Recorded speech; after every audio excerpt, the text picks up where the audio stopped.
आज की कहानी शीर्षक बुद्धि का बल। महान दार्शनिक सुकरात एक बार अपने शिष्यों के साथ बैठे कुछ चर्चा कर रहे थे। तभी एक ज्योतिषी आ पहुंचा। सबका ध्यान अपनी ओर आकर्षित करते हुए वह बोला, मैं ज्ञानी हूँ। मैं किसी का चेहरा देखकर उसका चरित्र बता सकता हूँ। बताओ, तुम में से कौन मेरी इस विद्या को परखना चाहेगा? सभी शिष्य सुकरात की ओर देखने लगे। सुकरात ने उस ज्योतिषी से अपने बारे में बताने को कहा। अब वह ज्योतिषी उन्हें ध्यान से देखने लगा।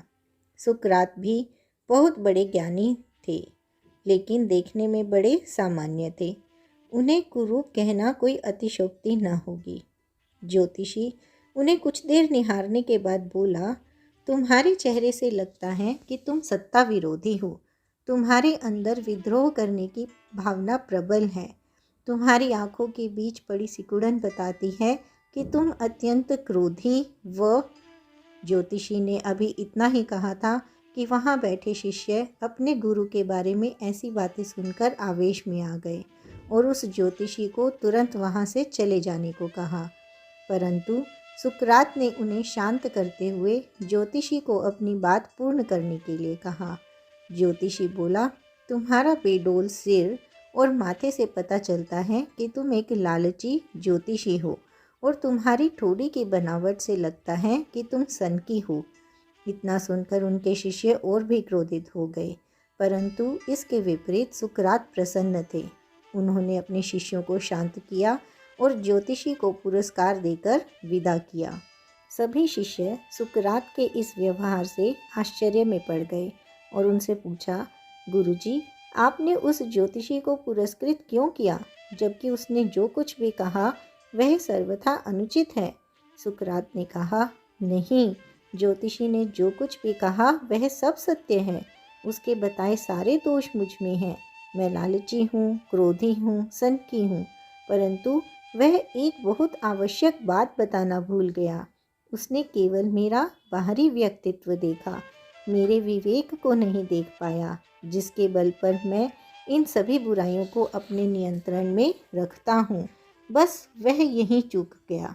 वह मेरी बुद्धि बल को नहीं समझ पाया। आज की कहानी शीर्षक बाधाओं को पहाड़ न समझे, बिना समय गंवाए उनसे लड़े। एक किसान था। उसके खेत में एक पत्थर का कुछ हिस्सा जमीन से ऊपर निकला हुआ था। इससे ठोकर खाकर वह कई बार गिर चुका था और कई बार उससे टकराकर खेती के औजार भी टूटते थे। एक बार किसान का हल पत्थर से टकराकर टूट गया। किसान क्रोधित हो उठा और उसने निश्चय किया कि आज वह इस चट्टान को जमीन से निकालकर खेत के बाहर फेंक देगा। वह तुरंत गांव से 4-5 लोगों को बुला लाया और सभी को लेकर वह उस पत्थर के पास पहुंचा और बोला, यह देखो, जमीन से निकले चट्टान के इस टुकड़े ने मेरा बहुत नुकसान किया है। आज हमें मिलकर इसे उखाड़कर खेत के बाहर फेंक देना है। ऐसा कहते ही वह फावड़े से पत्थर के किनारे पर वार करने लगा। अभी उसने पत्थर पर 1-2 प्रहार ही किए थे कि पूरा का पूरा पत्थर जमीन से बाहर निकल आया। सभी लोग अचरज में पड़ गए और उन्हीं में से एक ने हंसते हुए पूछा, क्यों भाई, तुम तो कहते थे कि तुम्हारे खेत के बीच में एक बड़ी सी चट्टान दबी हुई है, परंतु यह तो एक मामूली सा पत्थर निकला। किसान भी आश्चर्यचकित था कि वर्षों से जिसे वह एक भारी भरकम चट्टान समझ रहा था, दरअसल वह एक छोटा सा पत्थर था। उसे पश्चाताप हुआ कि काश उसने पहले ही इसे निकालने का प्रयास किया होता, तो ना उसे इतना नुकसान उठाना पड़ता और ना ही मित्रों के सामने उसका मजाक बनता। हम भी कई बार ज़िंदगी में आने वाली छोटी छोटी बाधाओं को बहुत बड़ा समझ लेते हैं और उनसे निपटने की बजाय कष्ट उठाते रहते हैं। आवश्यकता इस बात की है कि हम बिना समय गंवाए उन बाधाओं से लड़ें।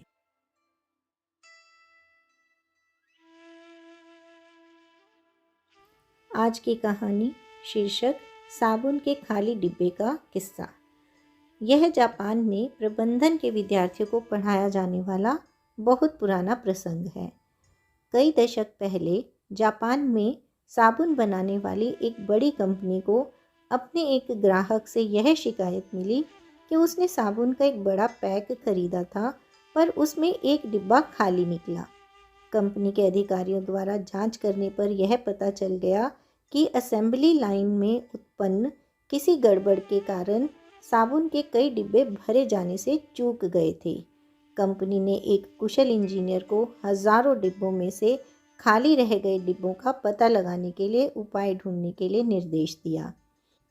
काफ़ी सोच विचार करने के बाद इंजीनियर ने असेंबली लाइन पर एक हाई रेजोल्यूशन एक्सरे मशीन लगाने के लिए कहा, जिसे 2-3 कारीगर मिलकर चलाते और एक व्यक्ति मॉनिटर की स्क्रीन पर निकलते जा रहे डिब्बों पर लगातार देखता रहता, ताकि कोई खाली डिब्बा नहीं चला जाए। उन्होंने एक ऐसी मशीन लगा भी ली, पर सब कुछ इतनी तीव्रता से होता था कि वे भरसक प्रयास करने के बाद भी खाली डिब्बों का पता नहीं लगा पा रहे थे। ऐसे में एक छोटे से कारीगर ने कंपनी अधिकारियों को असेंबली लाइन पर एक बड़ा सा पंखा लगाने के लिए कहा। जब फरफराते हुए पंखे के सामने से हर मिनट साबुन के सैकड़ों डिब्बे गुजरे, तो उनमें मौजूद खाली डिब्बा सर्र से उड़कर दूर चला गया। इस तरह एक बड़ी लगने वाली समस्या पल भर में आसान हो गई। जीवन में भी अक्सर ऐसे अवसर आते हैं जब समस्याओं का समाधान बड़ा ही सरल होता है, लेकिन हम कई तरह के जटिल उपायों का उपयोग करते हैं। इससे हम मुश्किलों को सुलझाने के बजाय उन्हें और कठिन बना देते हैं।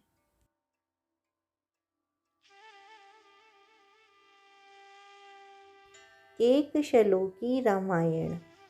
आदौ राम तपोवनादिगमनं हत्वा मृगं काञ्चनं वैदेहीहरणं जटायुमरणं सुग्रीवसम्भाषणं बालीनिग्रहणं समुद्रतरणं लङ्कापुरीदाहनं पश्चात् रावणकुम्भकर्णहननम् एतद्धि रामायणम्।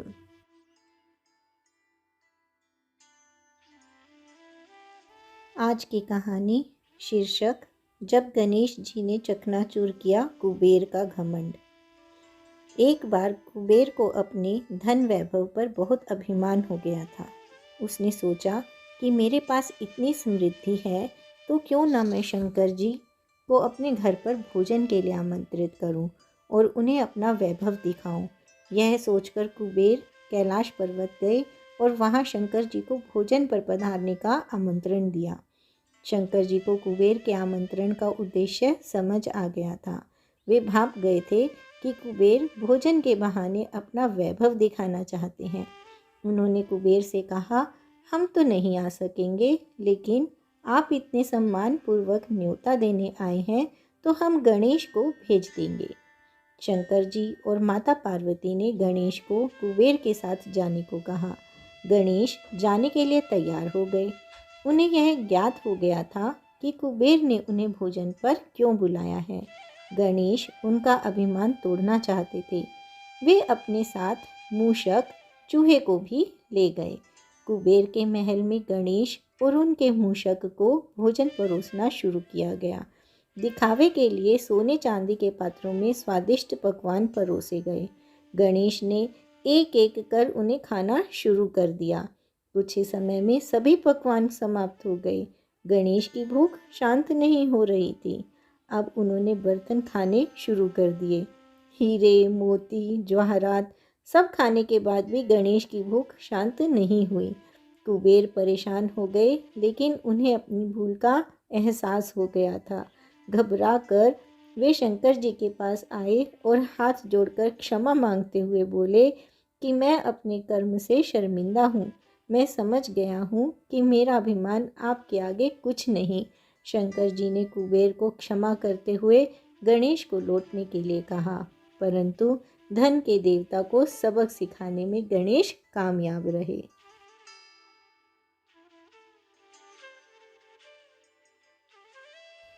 आज की कहानी शीर्षक सिकंदर महान और फ़कीर। जब सिकंदर भारत आया तो उसकी मुलाकात एक फ़कीर से हुई। सिकंदर को देख फ़कीर हंसने लगा। सिकंदर ने सोचा, यह तो मेरा अपमान है। उसने फ़कीर से कहा, या तो तुम मुझे जानते नहीं हो या फिर तुम्हारी मृत्यु आई है। जानते हो, मैं सिकंदर महान हूँ। इस पर फ़कीर और भी ज़ोर से हंसने लगा। उसने सिकंदर से कहा, सब लोग तुम्हें महान कहते हैं, परंतु मुझे तो तुम में कोई महानता नहीं दिखती। मेरी दृष्टि में तुम बड़े दीन और दरिद्र हो। सिकंदर बोला, तुम पागल हो गए हो क्या? मैंने पूरे विश्व को जीत लिया है। तब उस फ़कीर ने कहा, तुम अभी भी साधारण ही हो, फिर भी तुम कहते हो तो मैं तुमसे एक बात पूछता हूँ। मान लो तुम किसी रेगिस्तान में फंस गए हो और दूर दूर तक तुम्हारे आसपास कोई पानी का स्रोत नहीं है। कहीं पर कोई हरियाली नहीं है जहाँ तुम पानी खोद सको, तो तुम एक गिलास पानी के बदले क्या दोगे?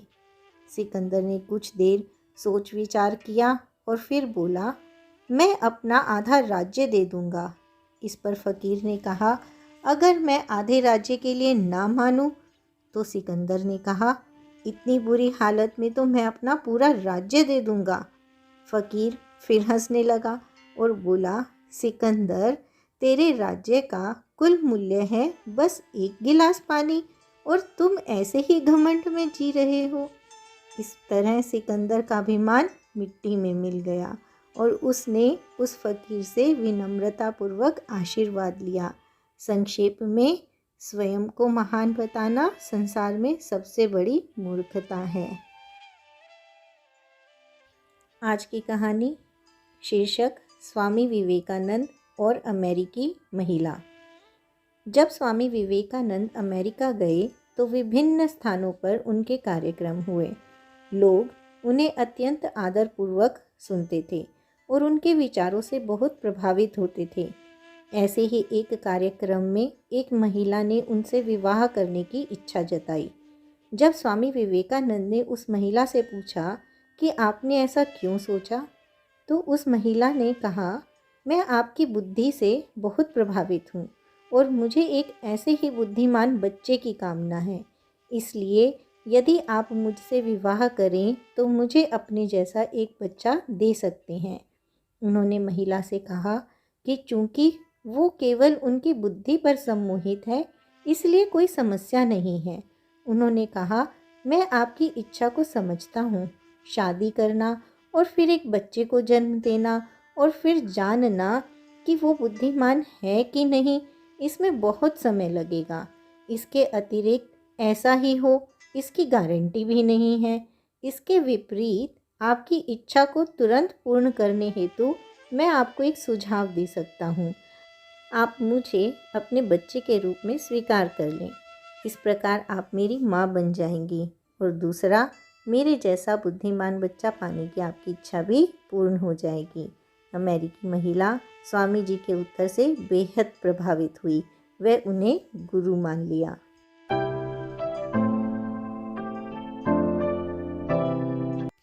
आज की कहानी शीर्षक 2 पैसों का चमत्कार।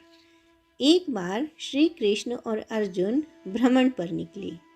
उन्होंने मार्ग में एक निर्धन ब्राह्मण को भिक्षा मांगते देखा। अर्जुन को उस पर दया आ गई और उन्होंने उस ब्राह्मण को स्वर्ण मुद्राओं से भरी एक पोटली दे दी, जिसे पाकर ब्राह्मण प्रसन्नतापूर्वक अपने सुखद भविष्य के सुंदर स्वप्न देखता हुआ घर लौट गया। किंतु उसका दुर्भाग्य भी उसके साथ चल रहा था। राह में एक लुटेरे ने उससे वह पोटली छीन ली। ब्राह्मण अब दुखी होकर फिर से भिक्षावृत्ति में लग गया। अगले दिन फिर अर्जुन की दृष्टि जब उस ब्राह्मण पर पड़ी तो उन्होंने उससे इसका कारण पूछा। ब्राह्मण ने सारा विवरण अर्जुन को बता दिया। ब्राह्मण की व्यथा सुनकर अर्जुन को फिर से उस पर दया आ गई। अर्जुन ने इस बार ब्राह्मण को एक मूल्यवान मणि दी। ब्राह्मण उसे लेकर घर पहुंचा। उसके घर में एक पुराना घड़ा था जो बहुत समय से प्रयोग नहीं किया गया था।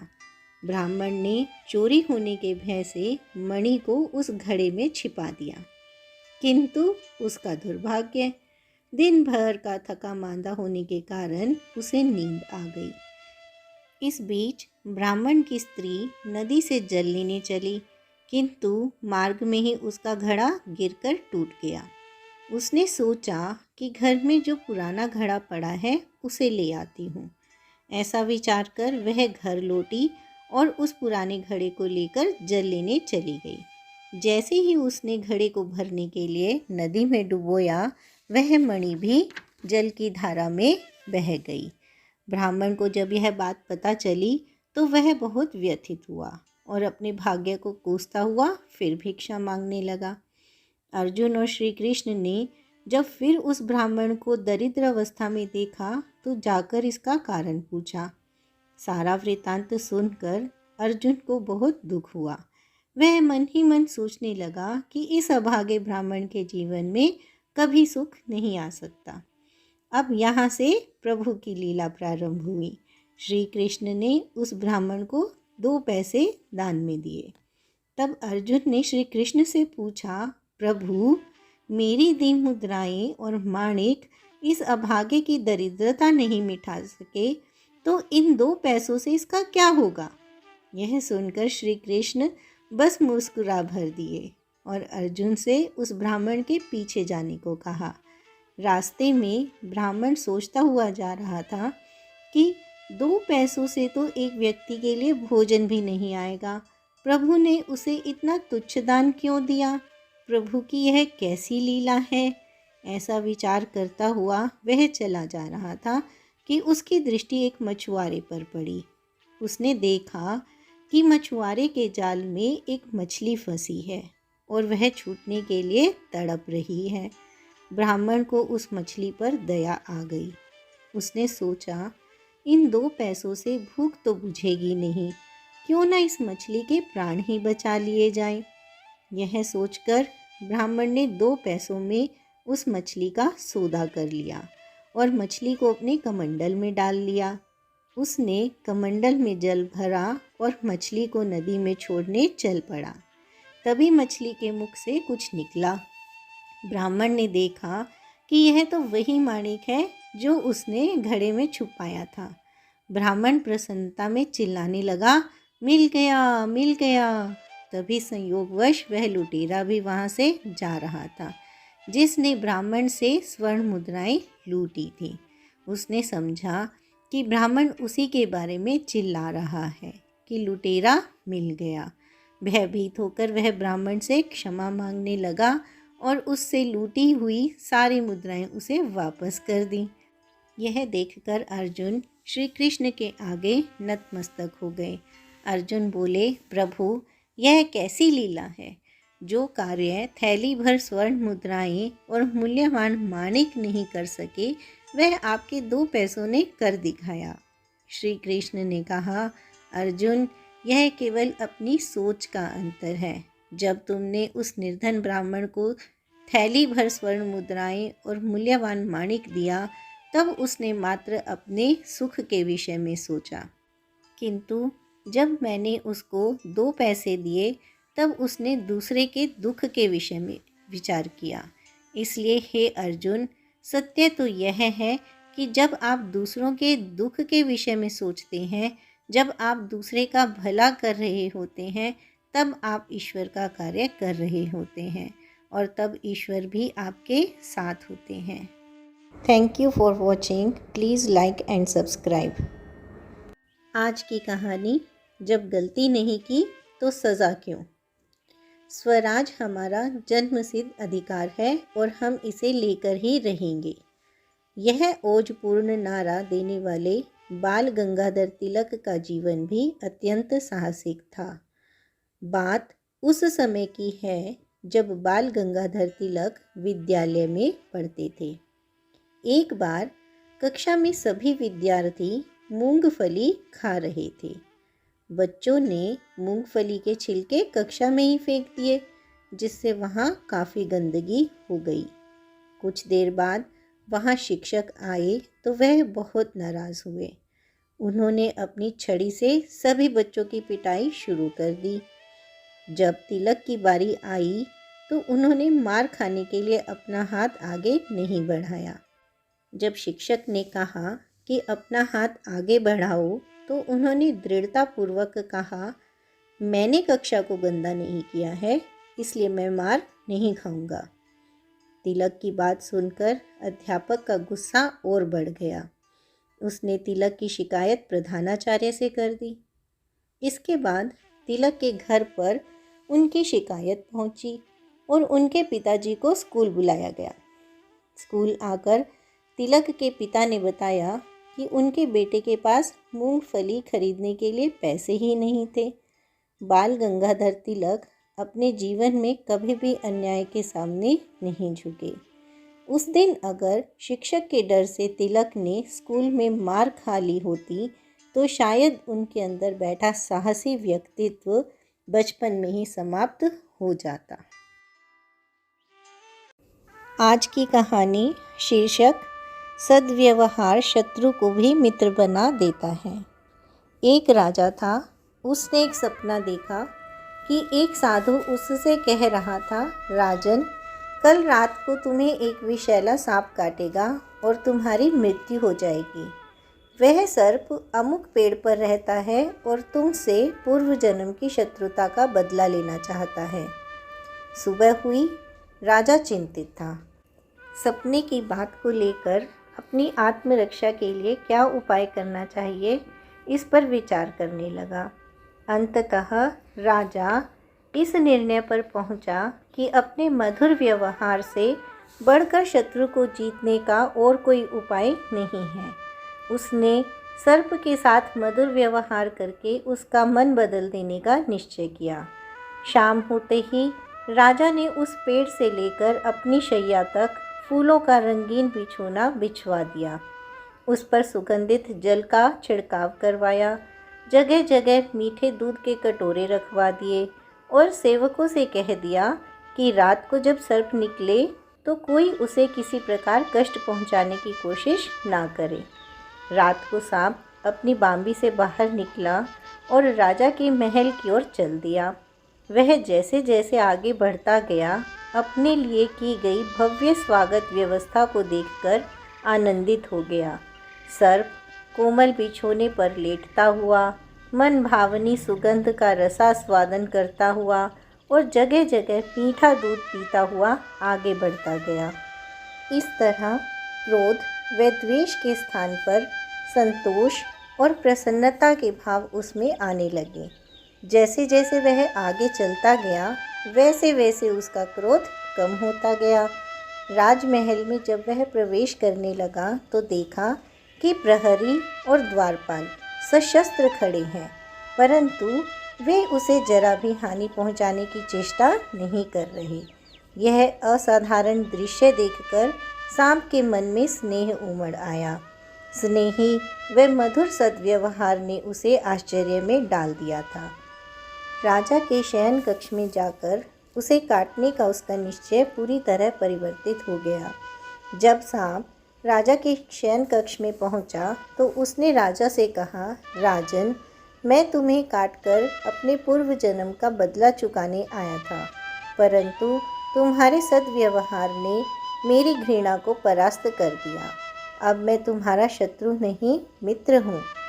मित्रता के उपहार स्वरूप मैं तुम्हें अपनी बहुमूल्य मणि दे रहा हूँ, इसे अपने पास रखो। इतना कहकर राजा के सामने मणि रखकर सांप चला गया। अतः व्यवहार कुशलता और स्नेहपूर्ण आचरण से कठिनतम कार्य को भी सुगम बनाया जा सकता है।